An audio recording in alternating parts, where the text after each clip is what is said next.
Now,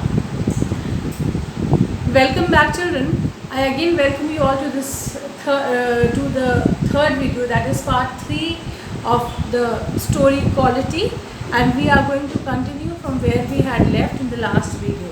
So, all of you open your books to page number 29, and second paragraph itself. We are going to start from there. They get it all, he said. They get it by advertisement, not by work. Means they get it all, means whatever they desire in life. He is talking about the big firms about whom he had spoken bitterly in the previous paragraph.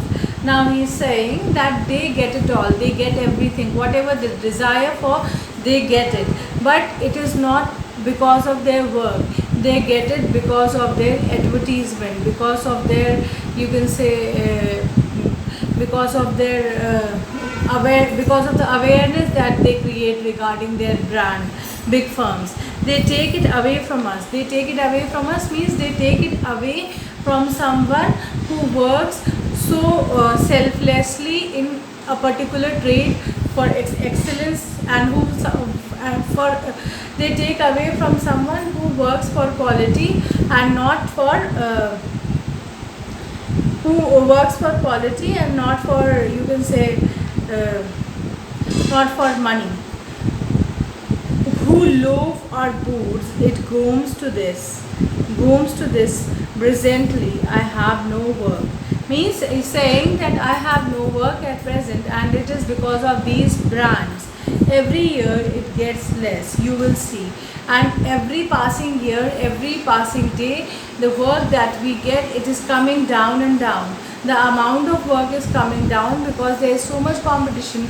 There are so many big brands now who have come into the market, and they are making it difficult for us to continue with our profession.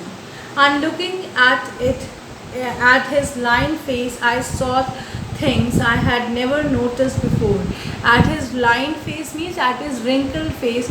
Looking at the wrinkled face of Mr. Jessler, younger Jessler brother, the narrator is saying that he noticed something, he observed something which he had not noticed before. Bitter things and bitter struggles, some bitter feelings and bitter struggles, bitter hardships, and what lot of grey hairs there seemed suddenly in his red beard. With the beard which was red, all of a sudden he could make out that there were grey hairs. That is, the plight of Mr. Jessler was visible in his beard also, and at that very moment itself he could see the plight of Mr. Jessler in those beards. As best as I could, I explained the circumstances of the purchase of those ill-omented boots. Now, in all this narrator, the person who is narrating the story, he made all the possible efforts to not to embarrass Mr. Jessler, and told him the circumstances, the conditions under which he had to purchase those boots. But his face and voice made so deep impression that during the next few minutes I ordered many pair. Nemesis fell.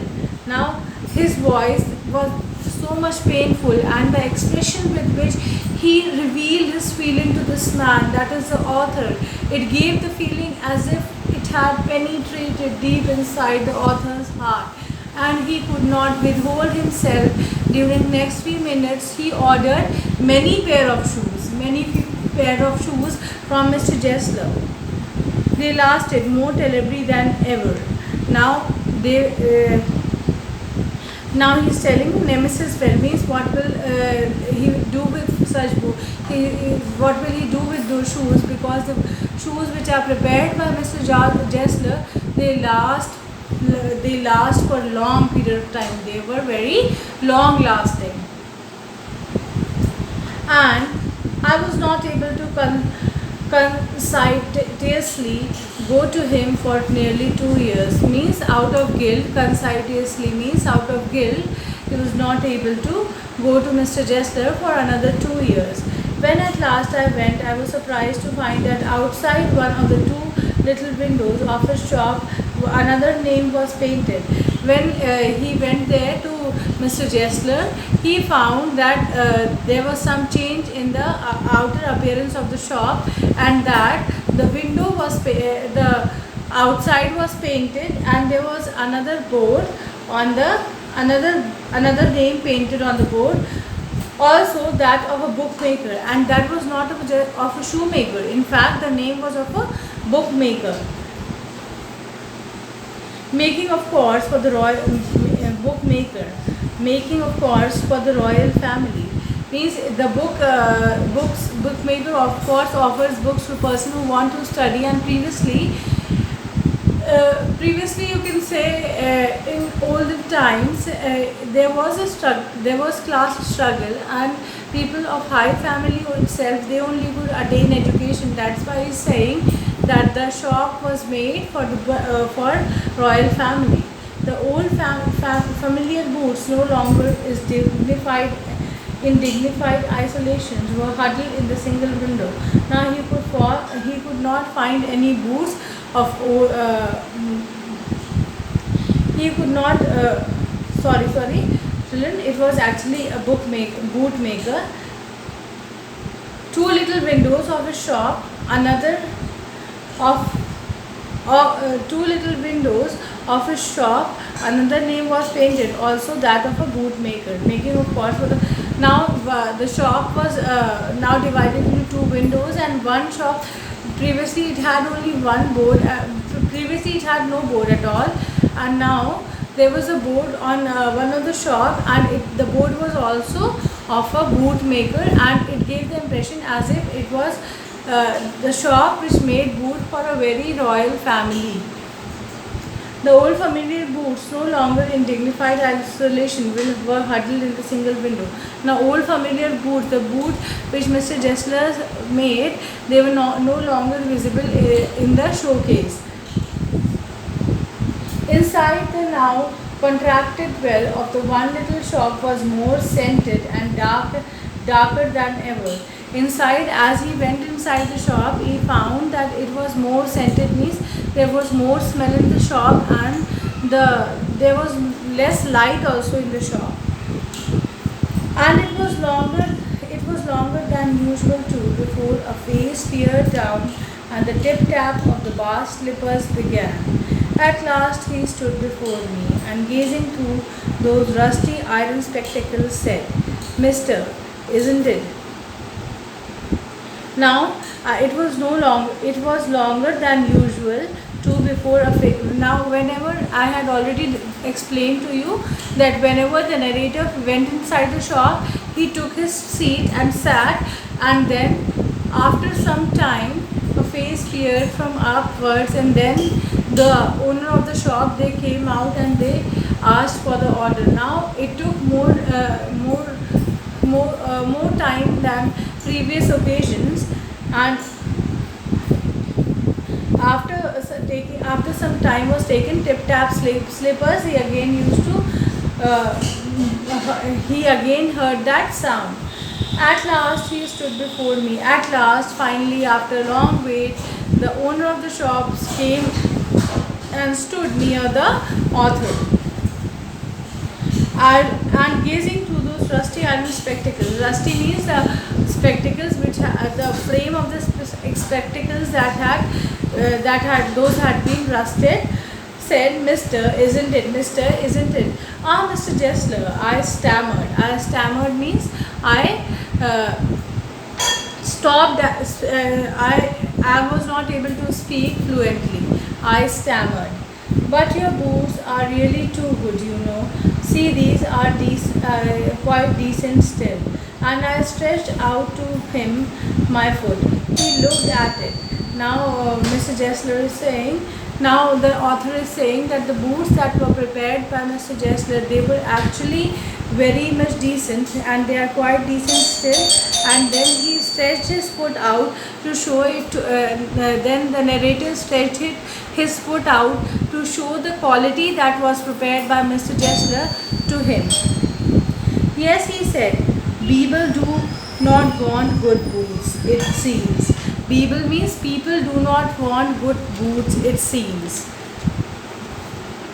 To get away from his reproachful eyes and voice, I hastily remarked, "What have you done to your shop?" To get away means not to get carried away in the emotions of Mr. Jessler. I reproachfully, from his reproachful voice, I To get away from his reproachful eyes and voice, I hastily remarked, "What have you done to your voice? What have you done to your shop?" Now the author is saying that he no longer wanted himself to be carried away by the emotions that Mr. Jessler's voice and eyes represented. So then, at that very moment itself, he remarked, "What have you done to your shop? What has happened to your shop?" Now, as the narrator had inquired about the shop to what Mr. as Mr. Jessler inquired from, as Mr. Jessler was asked a question by the narrator. Now, just to get, you can say, just to escape the emotions that Mr. Jessler's voice and eyes reflected, narrator had posed the question that what did you do to your shop? He answered quietly, "It was too expensive. Do you want some boots?" Now it was too expensive means the cost of the shop was very expensive, and then he inquires that, "Are you in need of some boots?" I ordered 3 pairs, though I had only wanted 2, and quietly left. Then the narrator is saying that he ordered 3 pairs, though his requirement was only of 2 boots. Then also he had ordered through 3, and then he left that place. I do not know quite what feeling of being part. I do not know quite what feeling of being part in his mind of a conspiracy against him, or not perhaps so much against him as against his idea of good. One does not, I suppose, care to feel like that, for it was again many months before my next visit to his shop. I paid, I remember, with the feeling, "Oh well, I can't leave the old boy, so here goes. Perhaps it will be his elder brother." For his elder brother, I knew, had not character enough to reproach me, even dumbly. And to my relief, in the shop there did not appear to be his elder brother handling a piece of a leather. "Well, Mr. Chester," I said, "how are you?" How came close, and he came close and peered to me. I am pretty well," he said slowly, "but my elder brother is dead. But my elder brother is no more." And I saw that it was indeed himself, and I saw that it was indeed himself. Indeed himself means the younger Jessler brother, who was actually taking orders all the time from the author. And the author is saying that it was indeed the younger Jessler brother. But how aged and wan, how aged and you can say diminishing. And never before had I heard him mention his brother, and never before this conversation between younger Jessler brother and the author he had mentioned about his elder brother. Much shocked, I murmured, "Oh, I am sorry." Now the author was very much shocked why he had that he was telling about his elder brother, and then the author says, "Oh, I am extremely sorry."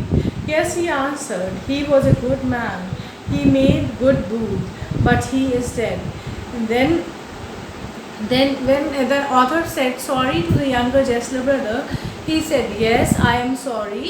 He was a good man and he made good quality of boots, but now he is dead." And he touched the top of his head. And in sadness, whenever we are sad, we touch the top of his head this way. Similarly, he also touched the top of his head, where his hair had suddenly gone as thin as it had been on that of his poor brother, to indicate, I suppose, the cause of death. Then it gave, then he touched that part of his head where there were very less hair, just the same quantity of hairs as it was there on the elder Jessler brothers' head. And the narrator is saying he supposed that he touched his head at that part where the hair were very less, in order to indicate that because of the lesser number of hairs, because of the plight, the suffering of the elder Jessler brother, he had died. He could not get over losing the odor shop. He could not get over losing the odor shop. He could not get over losing the other shop. He could not bear the loss of the other shop. Do you want any boots?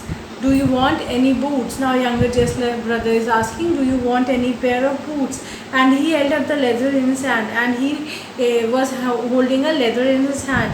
It's a beautiful piece. And then he showed it to the author and told him that this piece of leather is very beautiful. I ordered several pairs. It was very long before they came. And then he had ordered several pairs, because it was very long before they came, because he knew that it would take a long time before they came, but they were better than ever. But the pieces that he received now, the shoe that he received now, they were better than ever. They were better. They were best of whatever he had got till date from Jessler brothers. One simply could not wear them out, and soon after that I went abroad. And he is saying that it was of such a high quality that they could not be easily damaged. And soon after receiving those orders, he went abroad. It was over a year before I was again in London. Now the shop is in London. Now again it is being mentioned on page number 31. Page number 31, second stanza,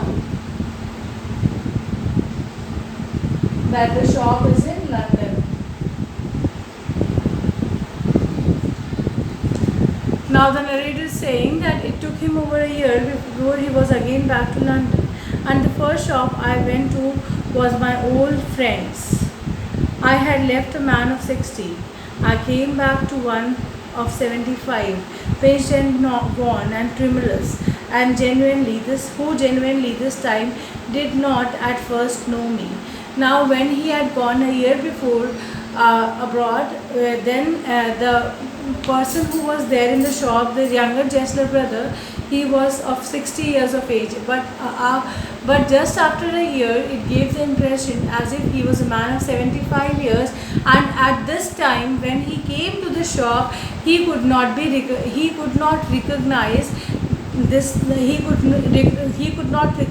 the narrator. Oh, Mr. Jessler, I said, sick at heart. Sick at heart means I felt very bad at heart, and then I said, oh, Mr. Jessler, how splendid your boots are. See, I have been wearing this pair nearly all time I have been abroad. Then he showed the shoe that Mr. Jessler had prepared for him, and he told Mr. Jessler that they were very splendid shoes, and he used to wear them all the time. The time till he was abroad for past 1 year or so, he had been wearing those shoes only, and they were of very high quality. And they are not half worn out, and they are not at all half damaged. Are they? Are they? He looked long at my boot, a pair of Russian leather, and his face seemed to regain steadiness. And then he gazed at the boots that was prepared by Jessler brother, and then he again started to regain some sense. Steadiness means some senses. Regain his senses. Putting his hand on my instep, he said, do they bid you here? Now so he had put his hand somewhere near the author's shoe, and then he asked him, did they bite you here? Did the shoe trouble you from here? I ate trouble with that bear, I remember. I have got complaints about trouble with this, I remember. I assured him that they had fitted beautifully. I gave assurance to him that they had fitted beautifully. Now children, I am ending my part video on for part 3 of my video.